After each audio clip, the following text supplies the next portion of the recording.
일지사시와 마비사시에 대해서 공부를 하는데 마비사시는 다음 시간에 하고 오늘은 일지사시에 대해서 알아보겠습니다. 이때 그림이 위에 게 이제 일지사시를 가리키고 밑에 있는 것이 마비사시를 가리키는데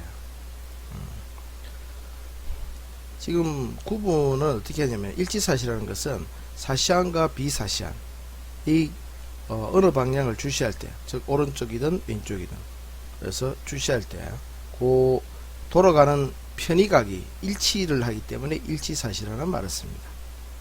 그러니까 이렇게 보시면은 정면을 주시하고 있다가 그래서 오른쪽을 주시할 때 그래서 오른쪽 눈과 왼쪽 눈이 돌아가는 각도가 같다 이거죠.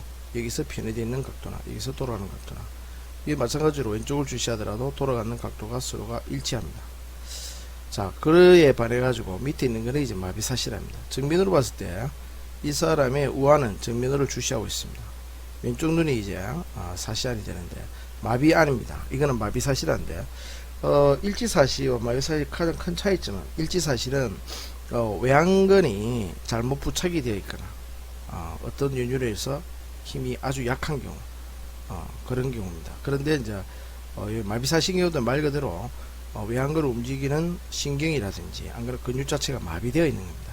신경의 원인이 있든지 근육 자체에 마비가 되어 있든지 안 그러면 아예 결손이 되어 있든지 이런 식으로 이제 마비되어 있는 자체가 그쪽에 한쪽의 근육이 마비되어 있는 것을 마비사시라 합니다. 옛날에는 뭐 일지사시, 비일지사시 말을 썼지만 외양근이 마비로 인해서 발생한다는 것을 알게 된 이후로는 마비사시라는 용어를 쓰고 있습니다. 자, 다시 보면은 밑에 그림에서 마비사신경은 오른쪽 눈을 정면을 주시하고 있고 마비안이 이제 내사시가 되죠, 그죠? 자, 그래서 오른쪽 주시할 때는 이 사람 같은 경우에는 왼쪽 안쪽 고등근이 정상적인 상태입니다. 그러다 보니까 오른쪽 주시할 때는 이렇게 눈이 돌아갔습니다. 안쪽으로 이렇게 돌아가 있죠, 그죠? 그런데 이제 왼쪽을 주시하게 되면 어떻게 됩니까? 이 상태 처음에 있을 때보다 약간 돌아와 있지만은 이렇게 안쪽으로 돌아가지를 못하게 됩니다. 이렇게 왜냐하면은 가쪽 고등근이 마비되어 있기 때문에 그렇습니다. 자, 이런 식으로 가쪽 고등근이 마비되어 있거나 이렇게 안쪽이든 가쪽이든 어느 외양근이 마비되어 있을 때 생기는 게 바로 마비사시라고 알 수 있습니다. 자, 그러면은 이론을 보겠습니다. 자, 일지사시에서 크게 내사시와 외사시가 있습니다. 오늘은 내사시에 대해서 보겠습니다. 내사시는 양아래시 축이 교차한다. 즉 다시 말해서 크로스 되겠죠, 그죠? 소아에게서 가장 흔하다. 이 말을 기억하셔야 합니다. 소아에서 흔하다. 자, 영아 내사시가 있는데 보통 생후 6개월 이내라는 말을 좀 조심해야 됩니다. 생후 6개월 이내에 발생하는 사실을 영아 내사시란다. 이 경우에는 가장 큰 특징이 30% 이상의 큰 사시각이다. 30%죠. 옛날에 책에는 40%죠. 뭐 이러는데 요즘에는 30% 이상으로 고쳐졌습니다. 자, 그 다음에 보통 굴절 이상은 보라 3디옵터 이하로 가볍다. 다시 말해서 굴절 이상은 별로 없다 이거죠. 그래서 유압 기능은 당연히 없고 요 같은 경우에 아래빗근 이 기능 항진이다. 저 아래빗근 너무 기능이 항진되었다는 말은 그 뭐라고 할까, 활동이 너무 액티브하다, 너무 적극적이다, 뭐 이렇게 이야기할 수 있겠습니다. 그러니까 기능이 너무 활발하다, 뭐 이렇게 되겠죠.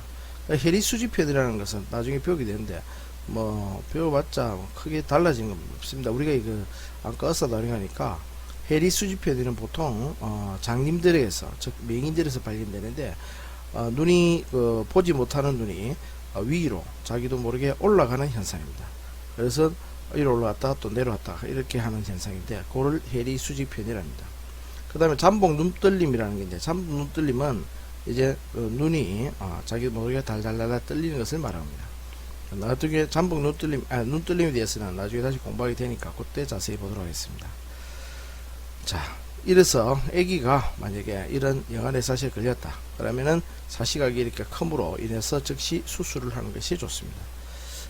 그래서 약시가 동반이 되면은 좋은 눈가림 치료해서 교대 주시를 만드는, 자, 2살이 됩니다. 이 말도 잘 나옵니다. 수술해야 한다.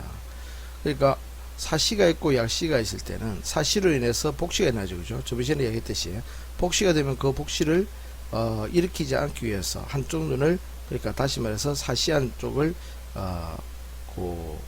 차단시킵니다. 그게 보게 되는 눈을. 그래 되면 그 눈은 점점 약시가 되겠죠.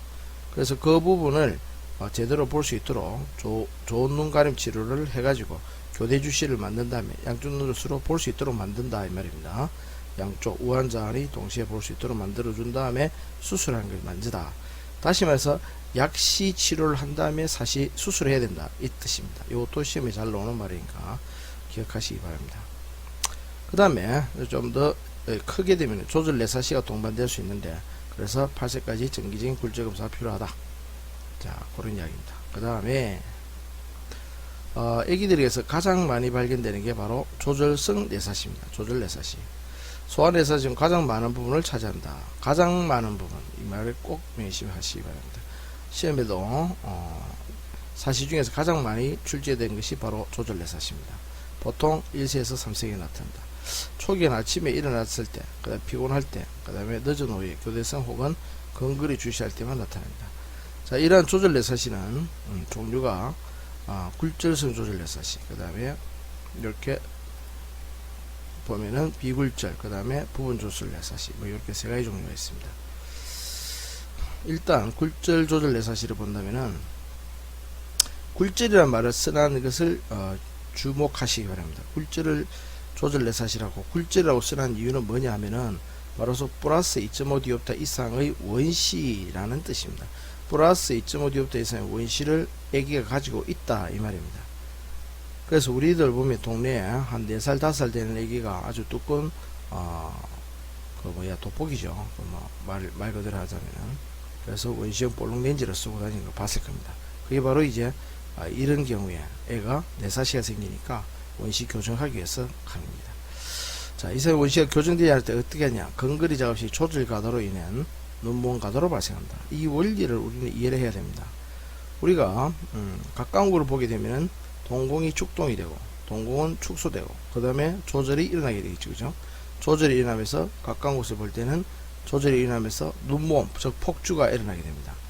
그러니까 원시는 가까운 게 잘 볼 수가 없죠. 원시가 가까운 곳을 잘 볼 수 없는 상태니까 아기가 가까운 곳에 볼록을 가지고 논다든지 장난감을 가지고 논다든지 이렇게 할 때, 그러니까 보기 위해서 조절을 과다하게 하고 조절을 아주 심하게 한다 이거죠. 그러면은 바로 조절과 눈몸은 동시에 일어나기 때문에 눈몸 가다가 발생하게 됩니다. 그럼으로 인해서 내사시가 생긴다 이거죠. 그래서 이런 경우에는 적절한 원시형 안경을 착용하면 됩니다. 굴절 검사를 해가지고. 그래서 사시가 이렇게 안경을 착용하는 것만으로 사시가 교정이 되니까 수술은 필요하지 않습니다. 이런 경우에는 보통 이제 사춘기, 즉 아기가 성장하면서 안축장이 길어지잖아요, 그죠? 안축장이 길어지면서 점점 이제 원시가 사라지게 됩니다. 그러면은 사시 증상도 사라지게 됩니다. 예전에 이제 안경을서 근무할 때도 실제로 아기들이 왔을 때 이렇게 플러스 4.5 디옵타 정도 쓰고 있다가 얘가 이제 초등학교 3학년쯤 됐을 때부터 점점 이제 도수가 낮아지다가 아주 시력이 1.0이 나오면서, 그리고 이제 원시가 정상적인 정시로 되면서 그 내사시 경험도 없어지고 시력도 좋아져 가지고 안경을 벗게 된 경우가 많았습니다. 그래서 대부분이 그 환자분들이 깜짝 놀래 가지고 이거 원리 이런 이론은 모르니까 그렇겠죠, 그죠? 그래서 여러분들도 많이 나중에 활용을 하시기 바랍니다. 자, 그 다음에 비굴절 조절 내사시가 있습니다. 비굴절 조절 내사시는 아까 전에는 굴절은 플러스 2.5 디옵타 이상이었는데 이거는 플러스 2.5 디옵타 미만입니다. 미만의 굴절이 있어보입니다. 그렇지만 어차피 이것도 약한 원시지만 원시이기 때문에 조절성 눈몸량의 가다, 즉 조절을 함으로 인해서 눈몸이 과다하게 발생하여 근거리에서 내사시가 발생하는 현상입니다. 이거는 보통 이제 플러스 2에서 3디옵타 이중 초점 안경을 착용하고 이것도 애들이 커지면 이렇게 대부분이 사라지게 됩니다. 자, 그 다음에 부분 조절 내사시라는 게 있습니다. 이거는 조절 내사시 부분하고 굴절 이성과 관련이 없는, 즉 앞에서 말했던 조절 내사시, 즉 이제 굴절 비굴절 조절 내사시, 즉 원시기가 있는 그런 원시로 인해서 생기는 조절 내사시하고 굴절 이성과는 전혀 관련 없는 비조절 내사시. 이거는 이제 어떤 병이 있어서 그렇겠죠, 그죠? 저 외양근이 마비되었거나 혹은 외양근에 힘이 없거나, 안 그러면 외양근이 부착 부위가 너무 앞에 붙었거나 뒤에 붙었거나 이렇게 잘못 붙었을 결합 부위가 잘못됐을 경우 안구에 이제 보통 이제 외환근의 부착 부위가 너무 앞에 붙었다 뒤에 붙었다 즉 다시 말해서 짧다 길다 뭐 이랬어도 또 사시가 생기는 원인이 되니까 이런 비조절 뇌사시 부분을 함께 가지고 있는 사시를 부분 조절 뇌사시랍니다. 굴절이성 부분은 우리가 앞에서 봤듯이 안경으로서 교정하면 되고 비조절 뇌사시는 이렇게 수술을 해야 됩니다. 수술로서 이렇게 어쩔 수 없이 수술로서 교정하는 수밖에 없더라. 그 다음에 후천성 비조절 뇌사시가 있습니다. 후천성 비조절 뇌사시는 생후 6개월 후에 나타납니다. 기억하실려나 모르겠는데 자 앞에 다시 돌아와서 보면은 영아뇌사시가 나옵니다. 영아뇌사시에 보시면은 요거 좀 크게 해볼까요?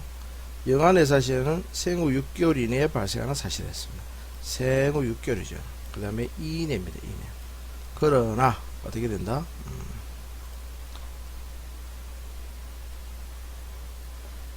자 후천 비조절 뇌사시 같은 경우에는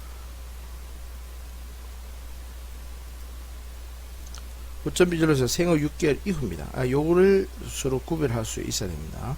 생후 6개월 이후는 후천성 비조절, 생후 6개월 이내는 영아 뇌사시 그렇게. 자 이후에 나타나고 요 경우에는 후천 비조절이니까 비란 말은 아니다 이거죠. 그래서 굴절 이상은 관계가 없다. 그리고 대부분의 소학에서 나타나게 됩니다. 대부분 다 큰 어른보다는 아기에서 나타난다는 뜻입니다. 자, 이런 여기까지 오늘은 이렇게 이제 일치사시 중에서 뇌사시에 대해서 알아봤습니다.